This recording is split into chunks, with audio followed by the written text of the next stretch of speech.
ত্রয়োদশ জাতীয় সংসদ নির্বাচনে নির্বাচিত প্রার্থীদের শপথ অনুষ্ঠানে সংসদ ভবনের বাইরে ভিড় করছেন নানা শ্রেণী পেশার মানুষ। তাদের প্রত্যাশা, আগামীর প্রধানমন্ত্রী তারেক রহমান একটি সুখী সমৃদ্ধ দেশ উপহার দেবেন দেশের জনগণকে। অনুপ পিয়ালকে সাথে নিয়ে বিস্তারিত জানাচ্ছেন সুমাইয়া খান।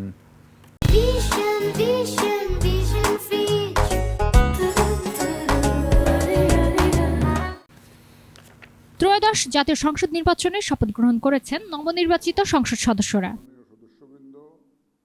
এই শপথের অনুষ্ঠান কেন্দ্র করে দেশের বিভিন্ন জায়গা থেকে সংসদের সামনে ভিড় করেছেন নানা শ্রেণী পেশার মানুষ।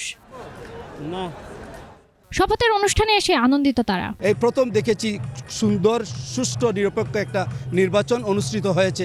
আজ থেকে শুরু হলো বাংলাদেশের নতুন যাত্রা। আমরা ইতিহাসের সাক্ষী হলাম। ওনাদের আনন্দের সাথে আমরা শরীক হতে এসেছি। স্বাধীনতার পরে এরকম উৎফুল্লিত হয়ে মানুষ কখনো দক্ষিণ প্লাজা আসেনি সংসদের।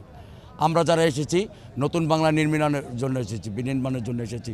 আগামীর প্রধানমন্ত্রী একটি নিরাপদ, চাঁদাবাজ মুক্ত এবং উন্নত দেশ গড়ে তুলবেন, এমন প্রত্যাশা তাদের। উনি প্রেসিডেন্টের ছেলে, বাংলাদেশের জিয়া রহমান সাহেবের ছেলে, ওনার কাছে প্রত্যাশাটা খুবই বেশি। আমাদের বাংলাদেশ চাঁদাবাজ মুক্ত থাকবে, সন্ত্রাস মুক্ত থাকবে, সুন্দর বাংলাদেশ।